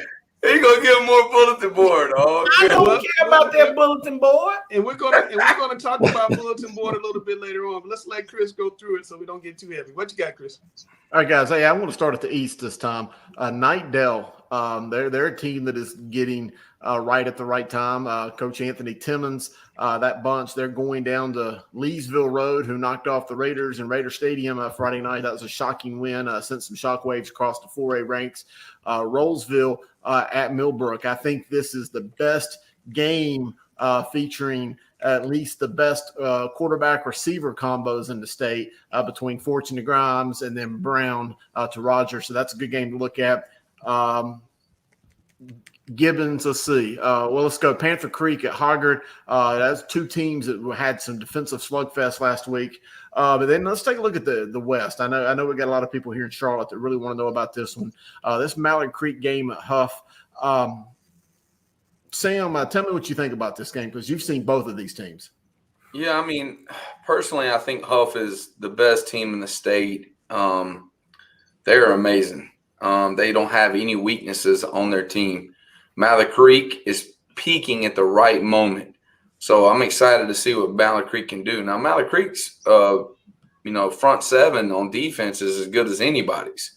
It's just they have some deciding factors on Huff that can change the game. I mean, you're not going to have a weakness in the kicking game. You're not going to have a weakness in throwing the football. You're not going to have a weakness in running the football. O-line, no weakness. Defensive line may be one of the best. It's just a very difficult game for Mallard Creek. But at the end of the day, Mallard Creek is peaking at the right time. And I'm excited to see if I went to a game, this is the game I would go to. Absolutely. Let's go to Mallard Creek's own. He may be 704 paid, but he was 336 made. Coach Grice, tell me about these two big 336 teams, the Battle of Kernersville, round 2. Oh my goodness! I mean that game, the first game, was my Grice Wright game of the week, and it lived up to the billing with an overtime game. I mean, I'm expecting something very similar. I mean, both teams have shown how tough they are. Glenn with a major win over Myers Park. I mean, just oh my goodness! Like I didn't, unfortunately didn't see it, and I wish I had. The way they were able to come back. East Forsyth, I mean, we'd always talked about them being in 4 single A back in the subdivision, we had the subdivided 4A. I mean, they're doing the same thing now with this one big fight club. They're in the final 8 here in the West with a great shot to go into the final 4. Kudos to them. And I think this is a game you better bring your points. I mean, regardless of how cold it is, both teams have shown the propensity to score. And I think you're going to get that in this game, rematch in round 2. No, I agree as well. Cuthbertson's a team that even with a bunch of losses this year, I had kind of kept in the 30s range in my extended football rankings. I knew that they were a gritty, a tough-nosed football team. They've had 2 big wins on the road, albeit against Watauga and Lake Norman last week. Dale, I know that they're good, but do they have enough to beat Weddington this week? I saw them play South Meck, and I was highly impressed with what I saw. But they lost a lot of games early. They have certainly come together. The biggest thing that I see about this is when is Weddington going to see a team that they don't know as well as they know their brothers and sisters? Each way these 2 teams have played already. It was not a blowout. I think it was a 2-score game.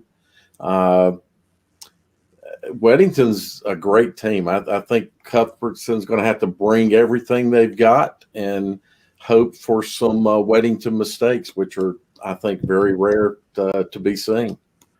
Yeah, very good analysis right there. I happen to agree with you right there. And then finally, Gary, you're very familiar with this Chambers team. They're going to have to take on a Porter Ridge team that went up to Greensboro Grimsley again, the defending state champions. They had won 24 games in their own right, and they're going to have to play an perfect assignment football against a team that executes that triple option very well. The strength of Porter Ridge is that fantastic looking offensive line. You've seen the pancakes and just how physical they are up front. What kind of problems do you think that's going to present to Chambers? Or is Chambers, they're just so good and athletic and, they seem to just flip a switch this time of year. Is it going to be an issue or are they going to get right through them to the 4th round, Gary? Well, first of all, let me say I expect Chambers to win. Congratulations to Porter Ridge, but Greensboro football ain't Charlotte football. And they beat a Greensboro team. Now they got to beat a Charlotte team. And some people on our panel thought Grimsley was the team to beat, though. Oh, I know. They got the state's best player. But I don't know if a defensive lineman can control an entire offense the way they were running. It looked like there was a lot of double team blocking, but. That's last week. This week is a new challenge.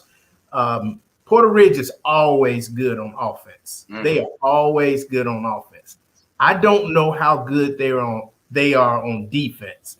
And that's where they're really going to have to show themselves is stopping, Concepcion and Smothers. And those 2 were outstanding last week. They adjusted. to what Hickory Ridge was doing at halftime, and it was a different game at after halftime. As I said last week, Hickory Ridge's dude was dependent on others to get him the ball. Chambers, they just snapped it right to Hollywood, or they snapped it right to KC. And so they know how to get their stars the ball. So that was a good. That sounds like your coaching, right? Great coaching. That's up there, right? That's great coaching. That's great coaching. That's an adjustment. Look at that. What Slimy with the lady. You guys are too much. Gary, hey man, I'm tired, man. I've been watching film all night, man. All right. You can't come in. Dale, what's your question? Yeah, I'm just going to say you just gave Porter Ridge some ironing board material. Okay, we're going to get to that. There's a lot of great games this week, guys. There can only be one game of the week.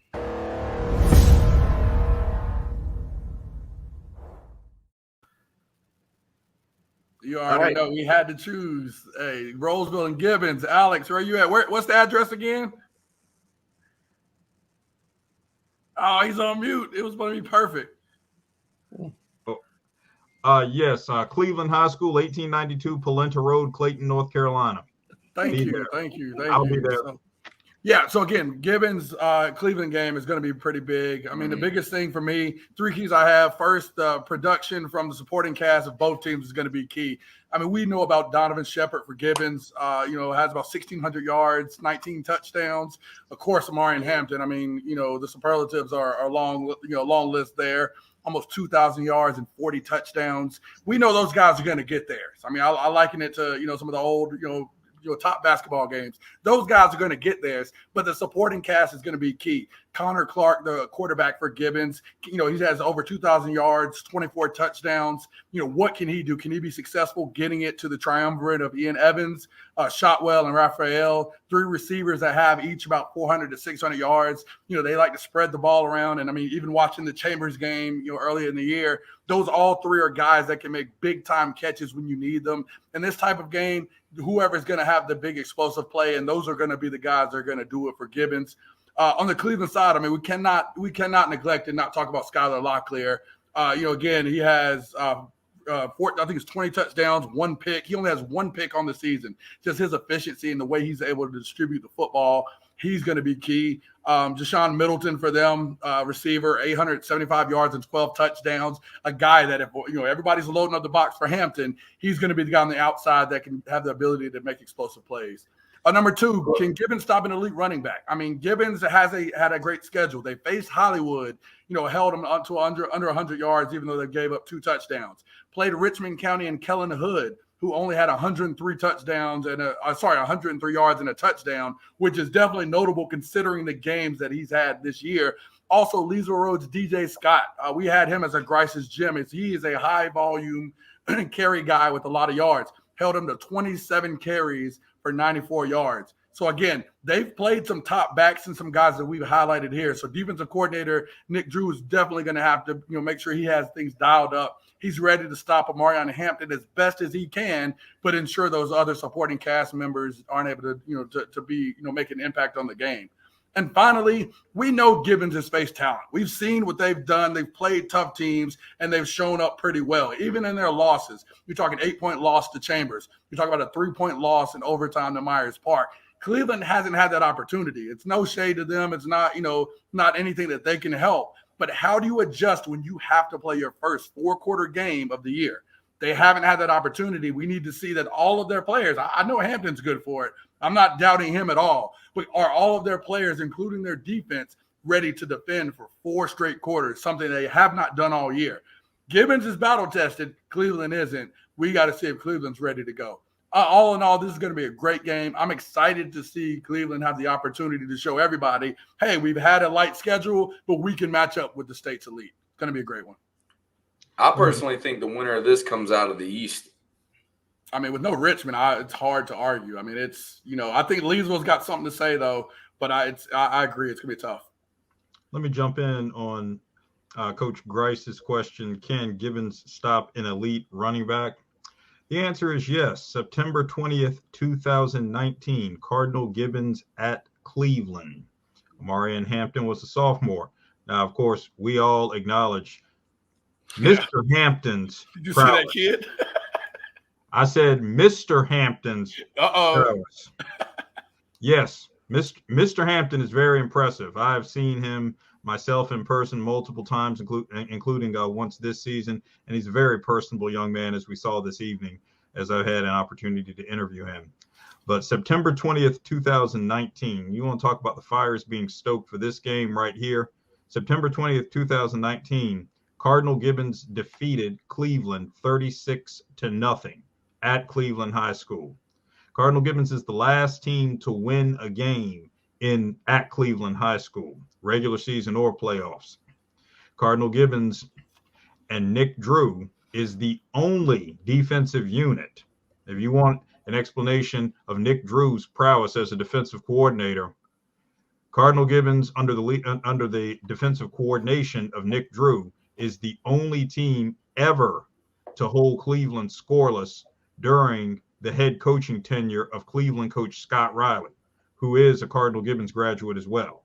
So all of those things right there. But in terms of can Cardinal Gibbons, I won't say stop, but contain an elite offense like Cleveland? The answer is yes. The proof is in the pudding. And look for Nick Drew and his defensive unit to extend their prowess in this competitive game, which has all the makings of an instant classic both ways.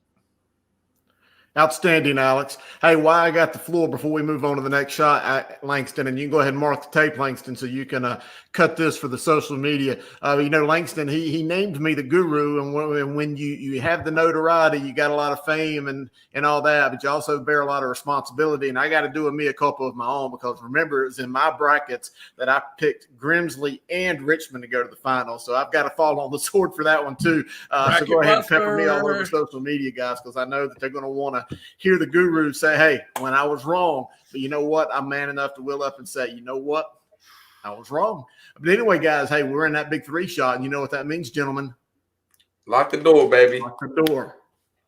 Welcome to another edition of Thunderdome.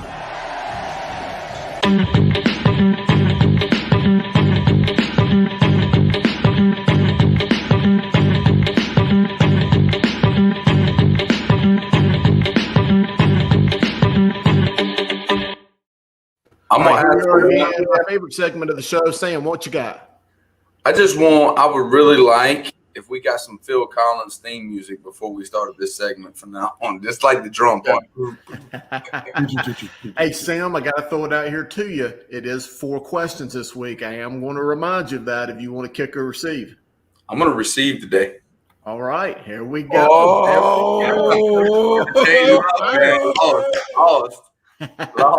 All right, Coach Griner, this is for you. Are you starting Cam Newton on Sunday against the Washington football team? No doubt about it. It's not even close. Of course I'm starting him. He's not coming out of the game, actually. If you start him, he shouldn't come out of the game. Does he know the whole playbook? Probably not. Does he need to know the whole playbook? No. He brings a certain energy to the team. The energy is the deciding factor of how NFL teams are going, the momentum shift. Everybody is so good in the NFL, and I think he brings that extra edge to Carolina that they've been needing all year with that stellar defense that they have. Now they got a little bit of energy. It feels really good. I feel like we can make a run and make the playoffs. It'd be pretty special with Cam at the helm.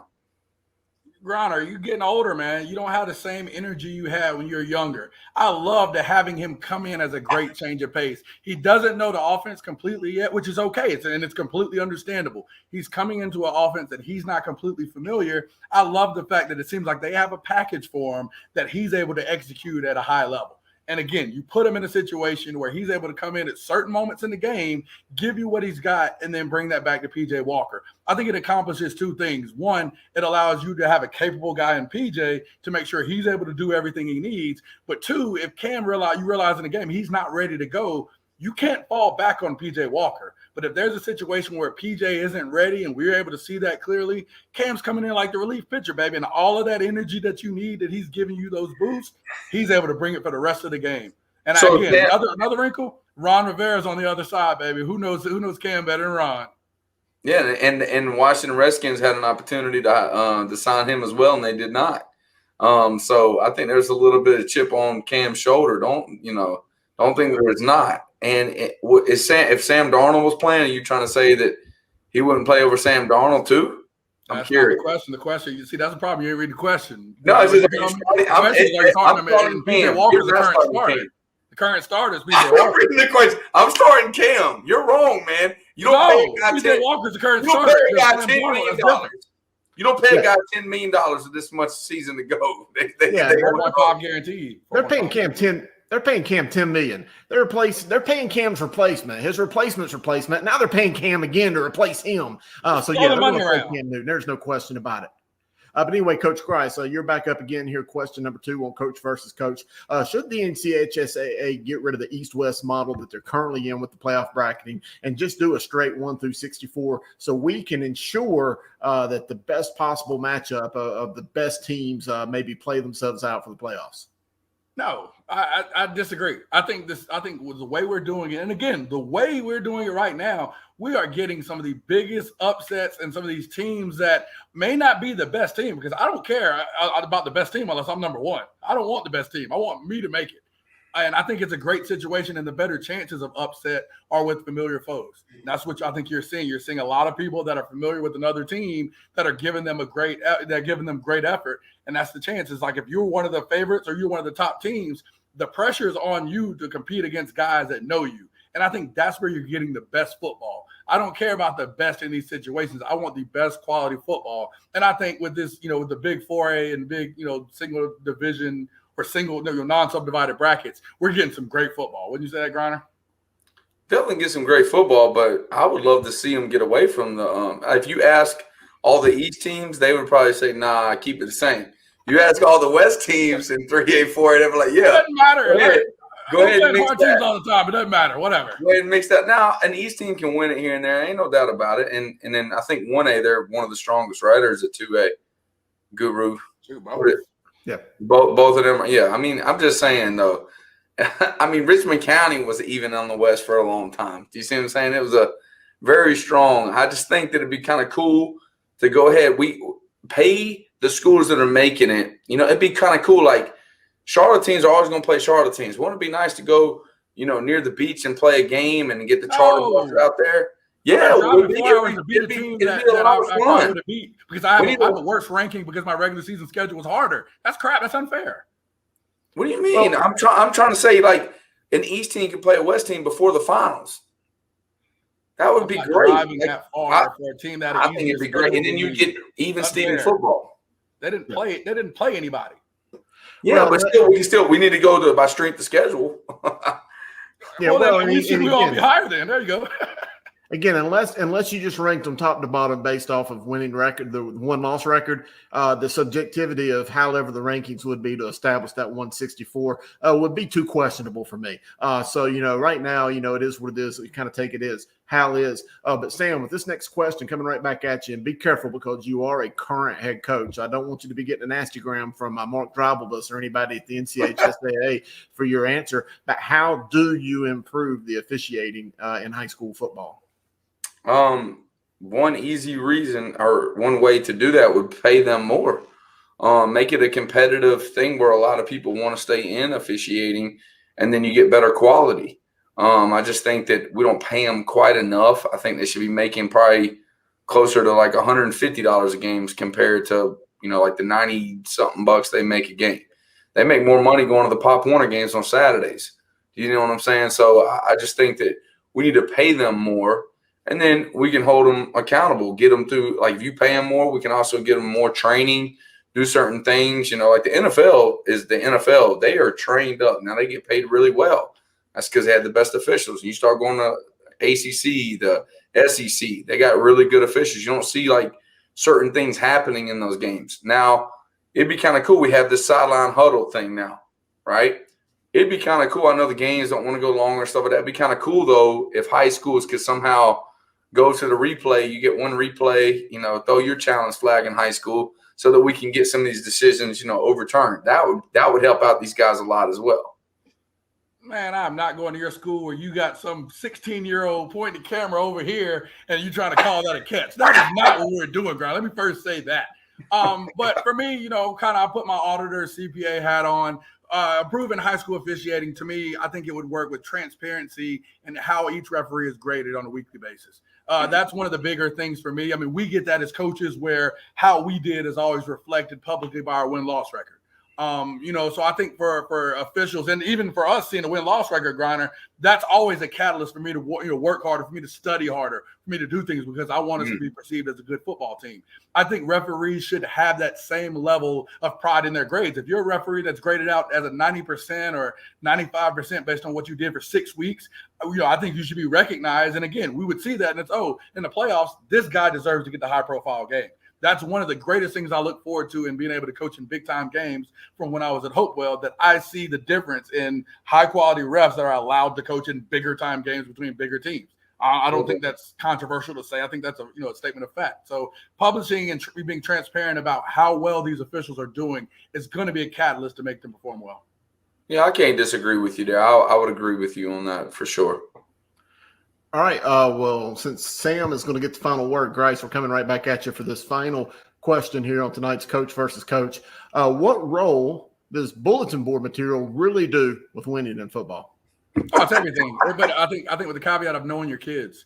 I think you see teams like Chambers do a great job with that. One, it's a situation where you're putting, your kids in a situation where you're creating doubt, or you're creating non-belief. And a lot of these kids these days thrive off of non-belief or the ops or whatever, term, that they use, I guess, for their contemporary vernacular. Guru, it's funny. I talked with Chachi Sullivan at Huff this weekend. He told me that to apologize to you because, of course, he told his kids that you said that Jacob Newman would run for 270 yards this week. So guys are even coming up with things and saying that other people said things just to rally their guys. So I think it's vital. And I think, Griner, I don't want to say learned a lesson because he didn't learn a lesson, but when you do that for a football hungry place like a Kings Mountain, it doesn't matter the vein of what you said. And I didn't think what Griner said was over the top. But that area bleeds football. They really love football. I'm getting messages from people I know out there to tell you to say, X, Y, and Z, and that they're tuning in to hear what you have to say. It's not that what you said was wrong, but you got to understand that you're walking into something that's crazy. And thank God you weren't going out there to Kings Mountain because I would have loved to see what was going to happen there. Hey, Sam, before you answer, I've always told coaches, hey, if you need to use my name in vain and say that I said something about your team to motivate your players, that's fine. As long as you know that it's not personal coming from me, hey, I'm fine with it. Sam, what you got?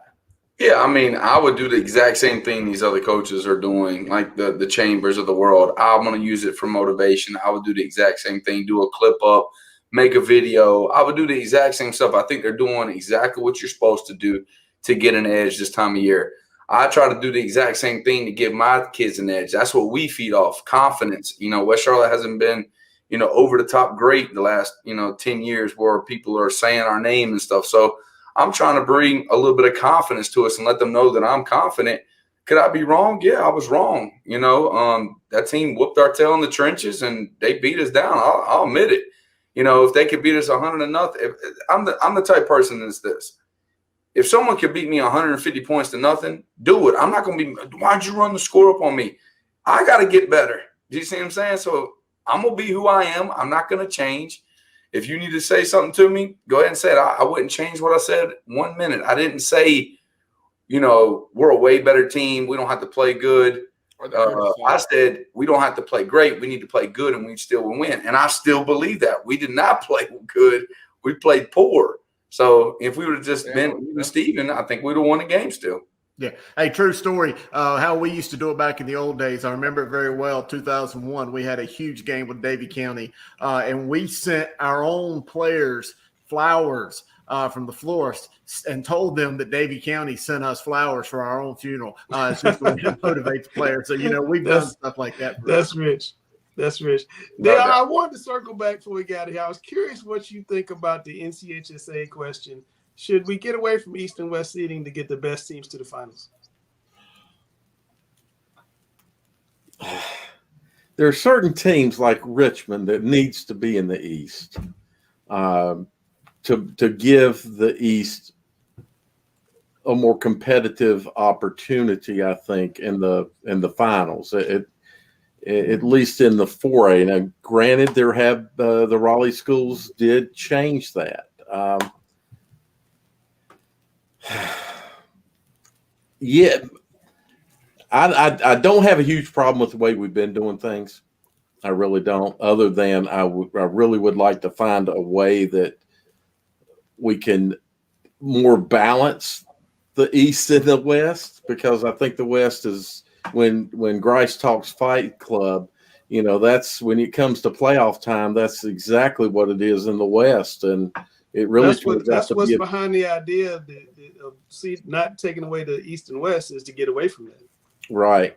I know. I mean, why don't we do it and we get to see the rest of North Carolina? Like, football is big. We can pay them more. We can pay teams more. Like the NCHSAA is we're trying to redo this type deal where the guys make more money, right? Like I think they're looking at travel costs as one of the main. That's a big issue if you start sending Mecklenburg County teams east to play. And I mean, they go play anyway. Chambers played Cardinal Gibbons. Chambers is going to play Durham. That's somebody a good in basketball. Point. Give me 4 or 5 teams that are doing I've covered West Charlotte in playoff games against Durham teams and Fayetteville teams, second round. Well, and I guess to be honest, as far as 4A is concerned, this probably is a bigger impact down in the lower classifications, where the travel from the mountains to the coast would start happening more. Because when you look at 4A, we're mainly looking at Raleigh, Greensboro, Mecklenburg County areas, right? So maybe a little bit of Fayetteville. So that's where it's really going to hurt, is that 1A and then maybe 2A in travel. Yeah. I think it's probably harder in a sport like basketball, where you're going to play 2 to 3 games a week. But football, that's going to be on a Friday night. That's going to give people time to plan. I think it may hurt ticket sales where you don't have people that will travel that far on a weekday. Right. But I think you want to see the best teams at least get to the Final Four. Yeah, you do. Harder in the smaller classes than it would be in the big. No, imagine. I don't care nothing about no best teams making it to the Final Four. No. Wait, say that again, Grice. I don't want the best teams making it. That is for y'all, the fans. I want the team that is the best team right now. And if that means whoever, the 26 seed, that means the 2 seed, that means the 5 seed. That's what I want. That's a fan thing. Grice has on his Malik Creek shirt and his Malik Creek hat. All right, I didn't realize how heavy we were, fellas. I apologize. It's time for the star of the show. I'm gonna give it up, Grice. I'm out of the playoff. I'm giving it to Grice. Give Grice my last segment right here. Go ahead. You surrendered your time. Explain to me, Grice, why you guys are gonna win. Let's go. We're on Capitol Hill. He surrendered his time. That's incredible. I wish you'd let me prepare, but I'm just thankful. I mean, we're a week away from Thanksgiving. The big thing we've been preaching to our kids. Nobody picked you to be here. Nobody thought you would be at this stage. Be thankful that we've made it this far through some tough teams. We've got the number 1 team in the state. The Huff Huskies. Everybody knows about them. We're coming in as the underdog and going to give them everything we have. So biggest thing is just preaching all of that in advance of Thanksgiving. I'm thankful for you guys as well. So that's kind of what we're on this week. I'm tired. I don't feel like I'm at my best today, and I feel like all of us are like that at this point. But we're here. Let's go. All right. Well, I apologize, folks, for being so heavy. I didn't even realize that I was laughing at Coach versus Coach and Sam taking it on the chin from Kings Mountain all week. That's fine. Hey, I can do that. Like it doesn't bother me. It's fine. Take a move. Next week. So will Gary. Chambers people, Gary be back next week. Oh yeah, I'll be back. Because Chambers is gonna be back. Chambers is gonna win the game. There you go. They won't put. They ain't gonna put that in the clip. No. If I think the game everybody wants to see is Chambers versus Huff, and if both teams don't look ahead, I think there's a strong chance we can get that. But we'll see. Weddington's gonna have something to say about that. All right, I'm Langston. That's Coach Griner, the voice, the star of the show. Surrendered his time today. My man Grice, the assistant coach at Malik Creek, enjoying the phenomenal playoff run.